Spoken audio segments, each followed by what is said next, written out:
Hello and welcome to Garibaldi Red after a nerve-shredding Saturday as Nottingham Forest beat Sheffield United 2-1 in the playoffs, take a precious lead to the City Ground on Tuesday night as we hope the Reds make it through to Wembley. And joining me to look ahead to that game and review all the drama of Saturday is former Reds midfielder and Sky Sports presenter David Prutton. Hello Prut, how are you? I'm very well, Matt. How's things your end, my friend? What a cracking game we had at the weekend, eh? Yes, oh my gosh. On a scale of 1 to terrified, I think I was fully terrified by 3 o'clock. But I mean, it went. Yeah, I'm going to say it went as well as we could hope. Did it go as well as we could hope? I mean, how did you see it? How's the tie set? I think the performance-wise, I thought the way that they set up, I thought the bravery that was shown by the players, given the real mixture of experience and youth that Forest have, it was a real joy to behold. I thought lots of chances, lots and lots of chances created, which weren't what you'd call, I don't know, half chances or kind of ones that they couldn't do any better with. I mean, there could have been quite a hefty scoreline come the end of this game, come the end of the first tie, but that wasn't the case. Two goals that they did score, particularly Brennan's, of course, such a well taken goal, means that if you're from a Forest persuasion, and Steve was right to emphasise this afterwards, because obviously we asked the questions, or our reporters asked the questions, where you kind of go, well, what about conceding the goal? But that general consensus of coming away from Bramall Lane with a win and getting your noses in front was the first part of the job, wasn't it? Yes, it would have been great if you come off the back of a 3 or a 4, but that wasn't to be the case. And I think it's fascinatingly set up for what would be an atmosphere that will mirror in certain regards the atmosphere that we had on Saturday, but also the real challenge there from Forest point of view and the Forest fans is, can they be even louder than Bramall Lane was on Saturday? And that is something I'm really looking forward to experiencing. Yeah, you were pitch side. We were talking before we started about how loud it was, potentially intimidating for Forest, but it didn't seem to trouble them at all, did it? No, and I think, but that's been the sense of what has been instilled by Steve, would you say? He's got young players, as I said, performing out of their skin, setting their own standards. They've got older heads, or more experienced players, should we say, with the likes of Steve Cook and Joe Worrell and Jack Colback. Players, and Ryan Yates, another one that's grown into that role really, really well. That seem to be able to handle this type of game. Even if you look at perhaps a couple of weeks ago, we were at the Bournemouth game and talking it up from a Forest point of view that they were hoping to keep open that battle for second spot alive. And they had a very, very good first half. But for decisions either made or not made by officials, it might have been a completely different thing. But they've reacted to that. They've got themselves in a position off the back of the first leg, which they want to be in, taking a win back to the City Ground. And the weight of history, I think, is against Sheffield United. There's only Derby that have gone to an away fixture and overturned a deficit in a second leg of a playoff semi-final. So it seems to favour the team that does return home after a good first leg. But it's another box fresh game. And as we were talking just before we started here, Matt, something that I'm sure we'll discuss in due course, the approach by both is going to be fascinating, because if you're Forest, you can't sit back. I don't think that this Forest side knows how to sit back, do they, under Steve? Which I think has been a thrilling thing for us all to watch. But maybe as the emotions come into it, the mental side of it, that hesitancy that possibly could come with thinking, this is what we've got, and if it stays like this, we're at the final in Wembley. But 90 plus minutes is an awful long time to sit on that particular position. And speaking to both bosses after the game, I've got a feeling Paul looks at this and has got to go for it. He's got attacking players that can cause damage. And the season either ends for them on Tuesday night or it goes on for one more glorious shot at the Premier League. And they'll be absolutely at it, I think, from minute one. Do you think, I got the impression the big FA Cup ties and even the defeat at Bournemouth, they must have taken some lessons out of that, because they played poorly in the second half, I thought. That must have stood Forest in good stead to come out of the blocks as they did and not be intimidated and play within themselves. Yeah, and it's all good experience. And I think even Steve mentioned it the first couple of times that he'd managed at the City Ground, and seeing what the atmosphere was like, the vibe was like, just the sheer noise. And again, it kind of goes off the back of what we've seen from football from the last couple of years, how deathly silent it's been at times. To have it burst full of colour again and noise and vibrancy, it's just a wonderful thing to be part of.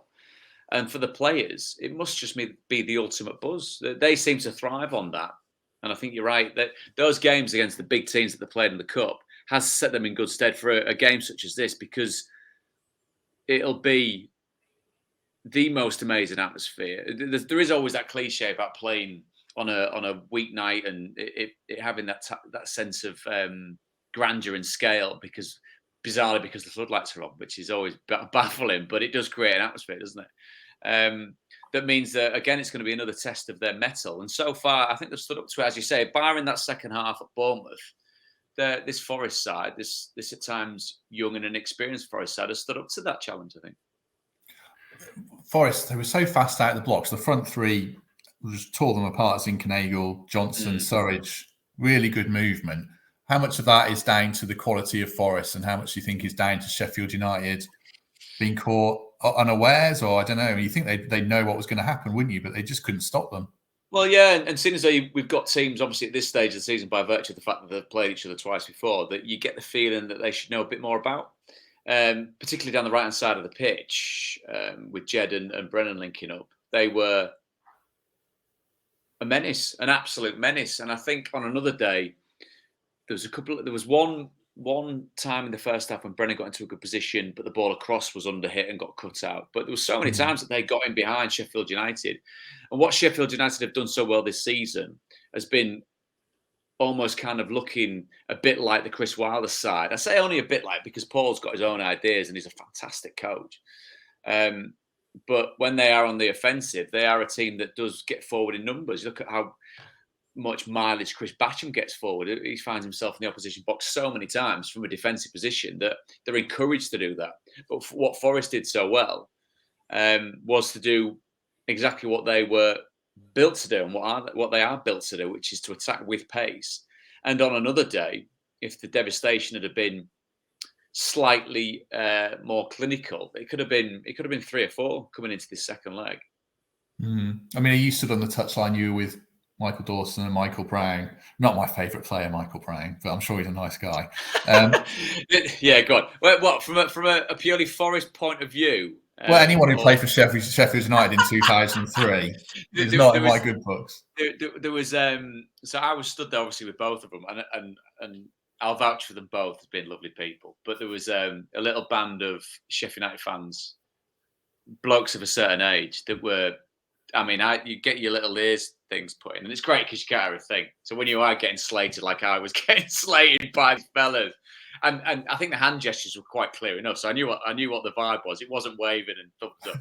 It was other digits, but and they were quite clearly making the point that I'd played for Sheffield Wednesday, and they were angry about that, but they're also angry about the fact that I wasn't even that good a Sheffield Wednesday player. They were using that stick to beat me with as well. And I was kind of thinking this is bizarre. But then Brownie was sticking up for me, which was very good of it. But given the two men that were there and the fact that they were involved in that game, I remember watching that game as well, because I'd left in January, but I remember watching it on TV and being thrilled by the spectacle. Obviously, heart very much in the Forest end, and seeing teammates and friends gutted at the end was something that I'm sure sat with Forest fans a lot over the years. But the atmosphere was amazing, and the fact that it is these two sides that I think. I mean, you look at geographically, they're not a million miles apart. Obviously, historically and culturally, there's certain things that rub each other up the wrong way about, and that's putting it mildly about the two teams. But I think there's always been a healthy rivalry between these two, and I think that's shown in the way that the two teams went about each other on Saturday, which you've got to say the Forest did edge, both in score and performance. But again, I still keep coming back, because as you were saying earlier on, Matt, that the shades of what the playoffs has been to Forest, and I fully hold my hands up about the second portion of that, goes to show that the second leg cannot be taken lightly. So, and Steve Cooper won't take it lightly, and neither will Paul Heckingbottom. I'll come back to what I was going to say in a minute about the game itself. I mean, I jumped in, didn't I, and ruined that. Sorry, mate. No, you were right to. I mean, how much of a factor is history of 2003? Obviously, Yeovil from bitter experience, Swansea, Blackpool. It's quite a lengthy list. For fans, it obviously is in the back of the minds. But for players, apart from Brennan, I guess, and maybe Worrell and Yates, who might be old enough, is history a factor at all, do you think? I think that you've hit the nail on the head there. It's absolutely a factor for the fans, and it will always be a factor for the fans, and it absolutely should be a factor for the fans, because how you judge the present is very much related to the past and where Forest have been in the past and what Forest have done in the past. But this wave of players that they've got, you have got players in that team like Brennan, who has been brought up with all things Forest, like Joe Worrell, who talks so passionately, doesn't he, about the way that he likes to lead the team and what it means to him, that understand exactly what it means. And when I say understand it, that doesn't mean that's not selling any other player short that hasn't been brought up in that way or hasn't experienced Nottingham as a city or Nottingham Forest as a team in that way. That's because, as we know, how transient the nature of a playing staff can be. Players can come in and out in a season, as we've seen. I mean, Forest would have seen that just as much as anyone the last few years, the turnover of players. But if they don't get that sense of what the history is, as long as they get it now, as long as they understand the responsibility now that this is their chance to do something right in the playoffs, then that's all that matters. And I'm sure Forest fans dialing into what Tuesday is and dialing into potentially what a week on Sunday could be if they are there and taking part, as long as those players get what it means to the fans right now, that's all that matters. And underneath all that, as long as those players perform and get the result. Well, in fact, let me even clarify that. As long as they get the result, I mean, if it's attritional, if it's nervy, if it's exciting, if it's all the things that a football match can give you, and they're winners at the end, that's all they want. Surely, I mean, it's great if you can bounce your way into the Premier League playing like Brazil in the 70s, but if you can grind yourself over the line, that's all that matters. Right, I'm going to add our second guest to the stream. Is he here? Is he? He's here. He's here. Marlon Harewood. For you, Prutz, I get in. We can have a round of applause for Marlon Harewood. Hello, Marlon. How are you? Yes, I'm fine, and you? Yes, good. Thanks for joining us. I know you're a little bit delayed, but good to have you with us. He'll join when he wants, Marlon Harewood. He'll join when he wants. Good to see you, mate. And you, Prutz, you okay? We're good. We're just right stuck in the middle. And as I pre-warned you on my text, this is live and there's people watching this, but you're a consummate professional now, so it doesn't matter, mate. You weren't going to come and steam in and saying anything silly, were you? No, I won't. But the thing is, I can now because I'm my own person, so it's all right. We were going through the game, Marlon. What do you make of it? Forest take a lead into the second leg after conceding that late goal. Good shape or any nerves going into that now? How would you be as a player after that time? No, after that, good shape. And the lads have carried on where they left off from the last, probably, say, between 8 games. It's been fantastic to watch. It's good to go into the second leg at home. I'm looking forward to it. Are you there, Prutz? I'm sure I am. Yes, covering that game. We'll be there, giving it full bore. And I was just saying to Matt as well. And Matt made the point of what he's seen this season from Forest playing against big teams in the FA Cup. Yeah. It's got all the makings of a side that can deal with pressure, don't you think? Especially with the younger players, they seem to be really enjoying themselves. Oh, massively. It's good to see, really, because obviously, as the young lads as ourselves, we come up for the ranks, and these are the situations that young lads want to be in. And it's a great playoff semi-final to get into, and they've got one leg up, so hopefully they can finish it off at the City Ground. I suppose in the first half, Forest had so many chances. Surridge had a couple. As a striker, Marlon, do you just have to? Do you put the misses behind you? I mean, they weren't bad misses, but you had a couple where you might think you could have done a bit better. Does that, if you put to the back of your mind, you just keep going? Yeah, no, it'd definitely be in the back of your mind. You'd be frustrated at the end of the game, but at the same time, you still got a job to do, and you still want to keep going. And you got another chance to put that right. They got a good lead to go into the second game, so all of them got a chance to put it right. But going to go up is in good stead for them to carry on. Forest took that early lead, Prutz. Jack Colback. I mean, a few Forest fans, not unreasonably now, are saying he could be the player of the season. He's been brilliant, hasn't he? Yeah, he has. And the thing is, as well, from what I've seen, and the player that he always has been, he's always been relatively low maintenance. And I think you can say that about a lot of the Forest squad. They're all players that understand their position in the team, what they can offer. And also, that commitment to getting forward Steve's probably freed up players like Jack to think they can go forward. Obviously, we saw that glorious goal against West Brom, which he still says was a shot. Definitely a shot. Exactly.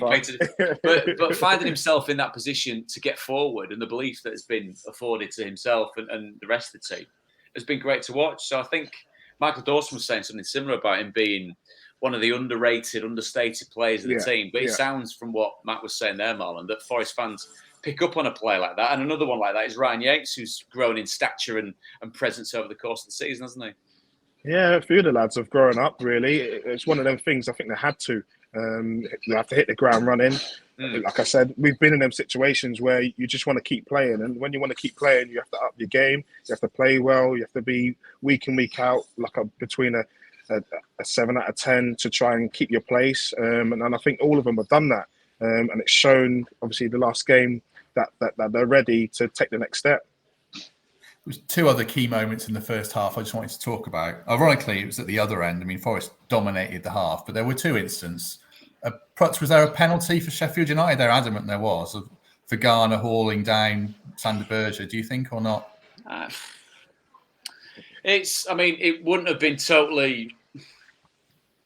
It's a good job VAR went involved. Yeah, but the thing is, I mean, you look at the size of Sander, but obviously the size of the player and the strength of the player should not come into it. I thought there was enough of them grabbing hold of each other that makes it a clumsy enough challenge for the referee to think about. I don't think for any sense of it being a stone wall, though. There's a well-trodden line of you've seen them given, which you have. You've seen, but I mean, I was at Everton yesterday. Richarlison was getting very up close and personal with the Brentford defence, who were pulling each other's shirts, which is then waved away. So, from a subjective point of view, in my opinion, I don't think it was a penalty. Obviously, the fact that then Forest raced down the other end and made something of it helped them. But I don't know whether, Matt, you're going to mention the fact that with Surridge clearing it off the line as well, which possibly was a key moment. And there was when you saw the goal go in as well, the Sheffield United goal. Brees can look like the most composed ball playing, great with his feet goalkeeper you're ever going to see. But then he has slight aberrations like that. That first one, where he was claiming that he was fouled, absolutely not a chance. And when the goal comes from, don't really know where it's going. And never being a goalkeeper myself, of course, you kind of wonder, does he get sucked into something that he doesn't need to get sucked into? Is that a trait of his? But he got away with the one in the first half, didn't get away with the one in the second, did he, Marlon? No, he didn't. But no, just echoing what you said, Brooks, is bang on, to be fair. Sometimes I think when you're in them moments, you don't know what's going through any person's head, especially a keeper, because you've got to be special to be a keeper. And he's been fantastic this year. Yeah. He's been fantastic this year. And sometimes them moments just ruin situations of, is he or isn't he a top goalkeeper? But he's been fantastic, and them moments that he has to make his own mind up for them situations, and sometimes it goes the wrong way for him.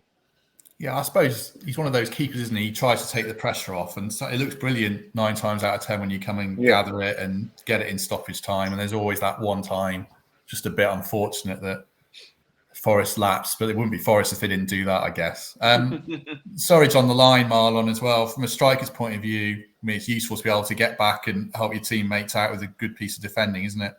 Yeah, no, it's good. He reminds me of myself. Well, I wouldn't say he's better than me, but he's got a long way to go for that. But he's done really, really well. So it's a good when you're talking about recruitment, he's been a very, very good lad to join in the Forest team at this moment in time. Gary Birtles is a big fan of his. He loves his finishing, his work rate. Is that something you would admire as well, then? Yeah, I think he needs to practice on his finishing. Definitely needs to practice on his finishing. I think that's what his end product will be. But his all-round game and his build-up, his strength, his pace, it's fantastic to watch. And hopefully Forest can keep him. Hopefully we get promoted and he'll be part of the Forest lineup for years to come. The second half was really interesting because I guess Cooper in the half-time Prutz, he must have said Sheffield United are going to come out and be better. Yeah. And they really were, weren't they? Well, they needed to be. But even then, given what we saw from that first half of the second half, if that makes sense, Forest still did what Forest could do, which is create chances on the counter-attack, which is create space or whatever space is left to be able to go and exploit. They did exactly that. The Brennan goal, obviously, a case in point with regards to hunting down the ball and winning the ball back. But they were never going to have it all their own way, Forest, were they, over the course of the game, especially at Bramall Lane. And that was a noisy old crowd. They weren't overly happy at half-time with what they'd seen. So there was always going to be a reaction. That's what maybe you kind of throw it forward to Tuesday, and is very much what Steve will be warning the players about, whether they see that Sheffield United from the start of the game, and then the challenge is to Forest to go toe-to-toe with them. But again, I thought they dealt with it relatively well because as much as there was that pressure on, it wasn't like Brees was constantly busy, was he? The defence was pretty resolute in front of him, from what I remember, Marlon. Yeah, no, I can disagree with it. I think that Forest done very, very well. Bramall Lane's not a very easy place to go to, and I think they dealt with it very, very well, considering the situation and how important the game was. I think they come out of it with looking forward to tomorrow night. Yeah, you mentioned Bramall Lane's not an easy place to go. I mean, I suppose we can't get through it without mentioning 2003, Marlon. Yeah. Is it easier? Is it more nerve-wracking watching as a fan/former player than playing? No. It's more nerve-wracking playing because I remember them because I got knocked out and I literally the next day I couldn't remember because I was assuming that we got promoted and I didn't know. Obviously, Des scored a home goal. Obviously, me and Jono were flying at that time. I was assuming we was getting ready for the next leg, or was that the last leg that was going through? I can't remember. Some bang on the head, that one, eh? Yeah, it was, mate. It was, mate. But no, yeah, I definitely think it's more nerve-wracking as a player than supporting. But I'm just like fingers crossed, praying that they can get to the final because I know once they get to the final, they can do it because they've been absolutely fantastic this year, and they just need to carry that on. Do you see any similarities between this team and the team that obviously Prutz, you played in it as well? There's some good young players in there, a bit of experience, a manager who likes to get the ball down and play and really relates to the fans like Harty did. Are there any similarities there, Marlon? How do I word it so I don't get in trouble? Yeah, there is similarities, but I'd just go for our team back there. We was really good.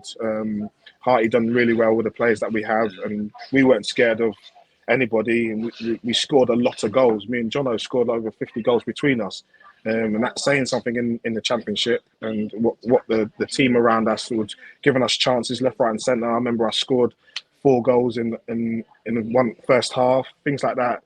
The players around us just made me and Jono look good, and there is similarities, but I definitely think our team was better than the one now. I'm not saying that, just putting some pressure on them now. No, but I think there's some. I might have misremembered this stat. That was possibly the last time that there was a team in the championship that had 2 strikers that got into the 20s on their own, and obviously that combined 50 goals, over 50 goals, which goes to show. I mean, and having played for a little bit longer than covering the game in the way that we do now. That, I mean, as a feat, as strikers, and this is me not just blowing smoke at the proverbial for you and Jono, that's an unbelievable turnaround. Yeah. And for a team that then was in the playoffs and not going up automatically, that's staggering to think in that regard. I mean, it's funny because you get sometimes asked these questions and comparison that comes from looking at different teams of slightly different generations.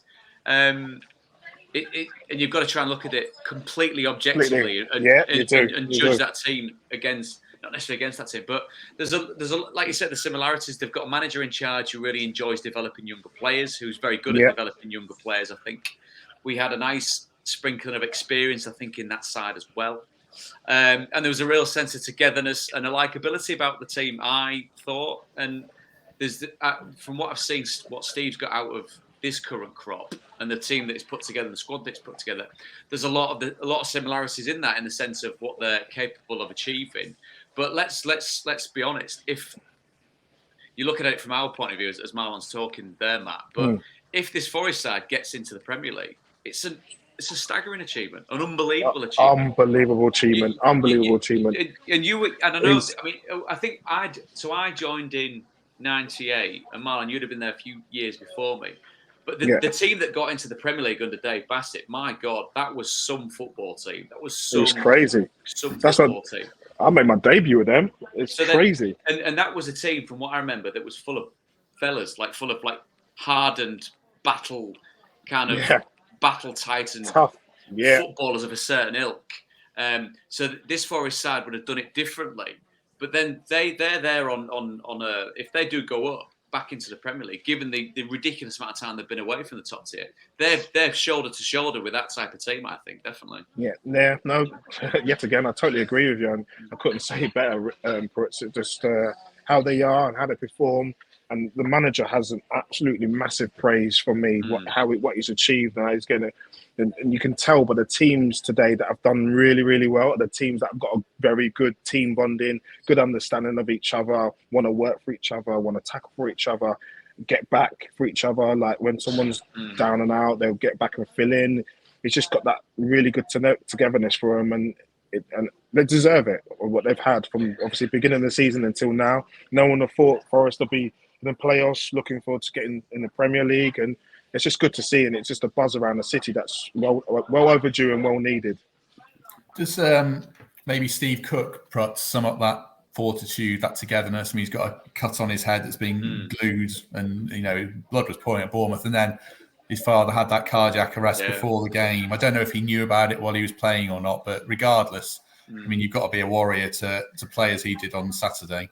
Yeah, and I mean, very well liked, of course, down on the South Coast, given what he did with Bournemouth. And I think he's really ingratiated himself with Forest fans since he's turned up. We were chatting about it, I think, Matt, when he came in, and there was those kind of, any time a player comes in on a transfer, regardless of where he is in his career, there's an element of risk, there's an element of a lottery. But from what I've seen of him, did they actually think that it was a risk? I mean, there's always a couple of whispers, I think, because of, you look at a player and think, well, if he's not particularly wanted there, then what's he going to do here? And I think that's just a perception thing. But, and I'm only saying a very, very small minority. But given what Steve's achieved in his career, coming to Forest, the way that he was speaking, he understood the size of both the club and the task at hand. And I think, as Matt says, it's a real testament to the way that type of player has gone about it. Because when you hear the stories about his dad and what happened in and around the Bournemouth game, I mean, given what we've all seen over the last 2-3 years, I don't think sport needed any more perspective given to it, because we understand where it sits. But again, it just reaffirmed that that's real life that happens there. But this is football that means the world to us all. But to kind of the parallels between the two. Exactly, balance it. Is exactly right, Marlon. And that's what he's brought, that maturity, I think, to that back line. And again, good players bring out good performances in other people. Scott McKenna quietly gets on with his work, doesn't he? Just gets on with his job, loves defending, barely cracks a smile. but it's sometimes it's needed, like a player like Cookie to come in, just a bit of experience. He's been there in a situation, talking to the lads. Well, I hope they talk to him and get a bit of knowledge off him, which is shown in the defensive play, because I think previous Forest defences have been a bit rocky, no disrespect to them, but it looks like they've found their formula and they're really, really solid, which is good to see, because then they could concentrate on going forward, which they have done, because they've got some great forward players. Yeah, I mean, we should just finish up on the game on Saturday in terms of forward play, the second goal. I suppose Joe Lolly, it's not been his season, has it, Prutz? But to get that contribution and to feed Brennan as he did, and obviously a great finish by Brennan, but it's good to see all round, wasn't it? Yeah, and that's the thing with Joe, because under Chris and Sabri, he was such a key part, wasn't he? And I think he was. You see Matty Cash moving on and flourishing in the Premier League, and the combo of the two of them I thought was really, really good, obviously down that side of the pitch for Forest. But given the development of Brennan and Jed and the way that they play together, it's no disgrace to fall out of a side. And obviously, you look at the versatility of Joe as well. But it's no disgrace for him to drop out of a side that includes players such as that, because they are very good players we're talking about here. But he came on, he did the job that was asked of him. It was a really good piece of closing down. And you do need that element of luck. I mean, it couldn't have been laid on a play any better for Brennan if they'd have tried to place it there at all. But he's still got to finish it, Marlon. I'm intrigued, Marlon, from, as again, from a striker's point of view. You see it sit there. Does time slow down? Because you've got to block out the fact that there's 3,000 Forest fans ready to go bonkers. Like, crazy. Yeah. And to do it and then run on. And we saw his old man's there and his mum and his sisters and everyone's there loving it. And for that moment, you look at it and time kind of stands still, doesn't it? During the game and the moment, I don't think it does, but after it will, because obviously you should know you've got a job to do, and his job is to, and he's been absolutely fantastic this year, and I wouldn't put past him the way he's finished it off, because he's been doing that all season, and it's just been great to see, and in that position that he's been in to score that goal, it's just fantastic. I went crazy at home. I ain't gonna lie, and his family must be so proud of him, because he has come on so much, and hopefully can carry that on.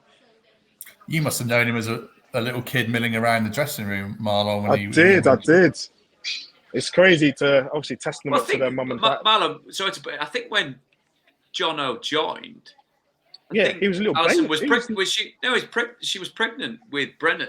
So then, as the kind of time goes on, and I've not yet broached that subject with Brennan, going, "Well, no, I knew you when you were tiny." He probably roll his eyes and go, "What on about you, Wally? Like I don't think you wanted to do that. Why are you saying that?" But that just goes to show. And it's funny because whenever we've covered it, you always you should tell him I'm Uncle Puts. Well, no, but it's one of those where you're always trying to get like a little snide dig into his dad. It's like, look at Brennan, is really tall and quick and slim, and his dad was and he I always get a text quite quickly going, "Oh, yeah, well done." Yeah, but he's what he's done and the development has been great. And the other side of it is as well, is dealing with pressure, not just pressure from what he understands Forest to be, but expectation now. People look at him, people are after him. Yeah. It's good. It's good to see, and it's nice for the family to have that, because he seems very well grounded, and he's just enjoying his football at the moment. So hopefully that can carry on.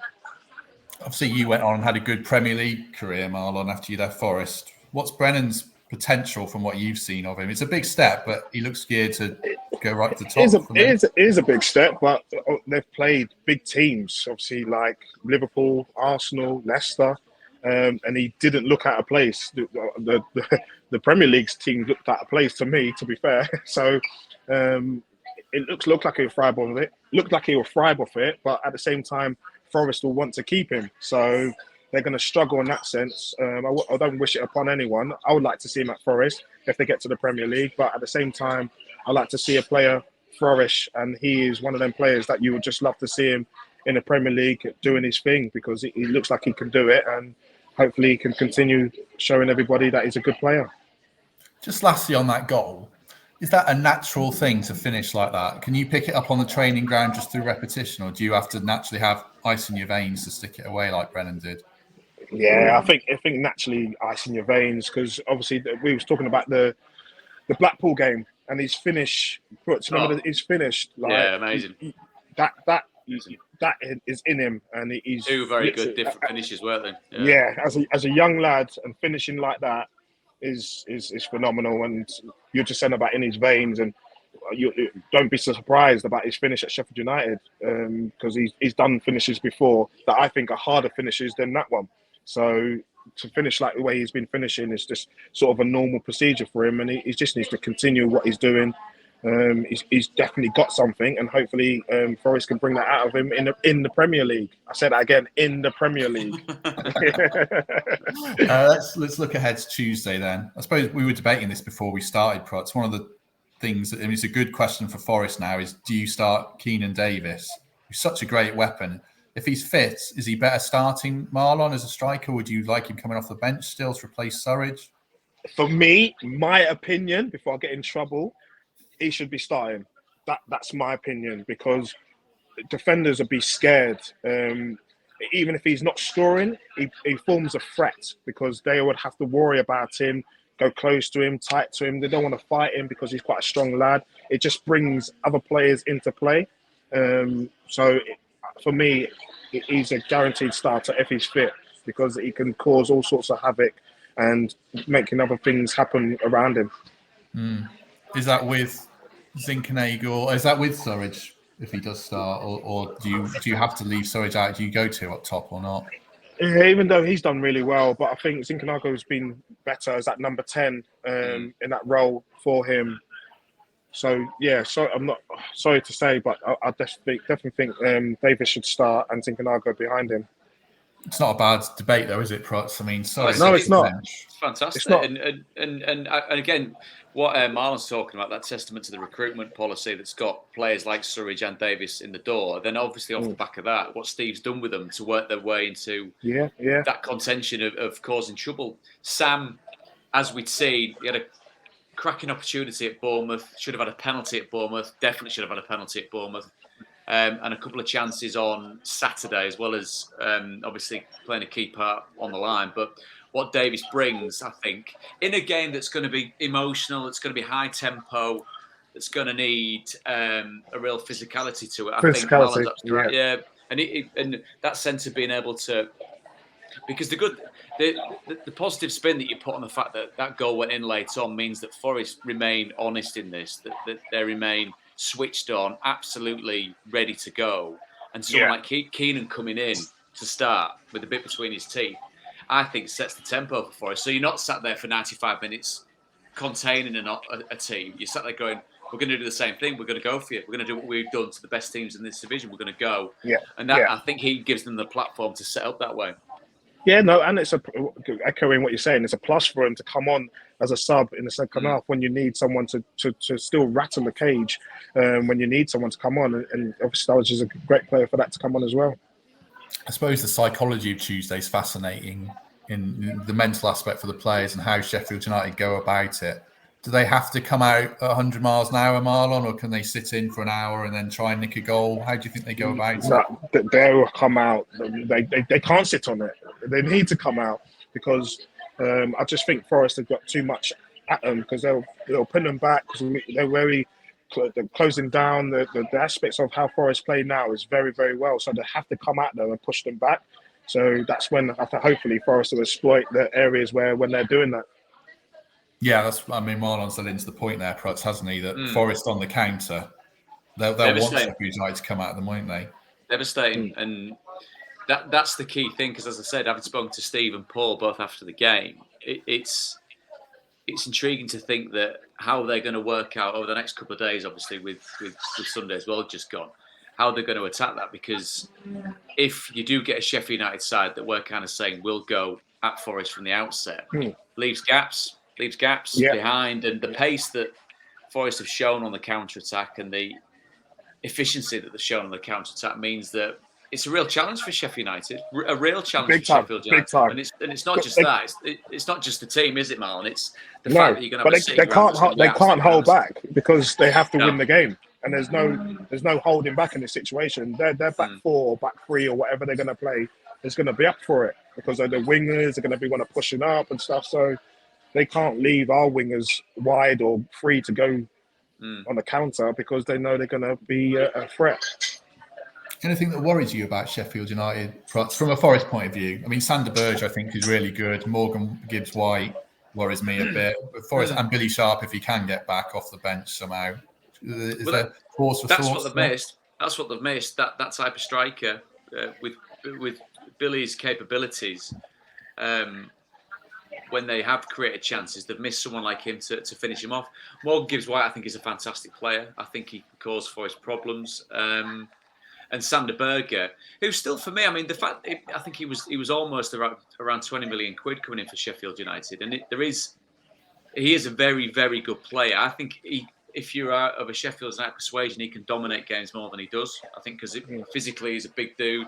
Also, his movement on the ball, his dexterity with the ball as well is something that can cause problems. So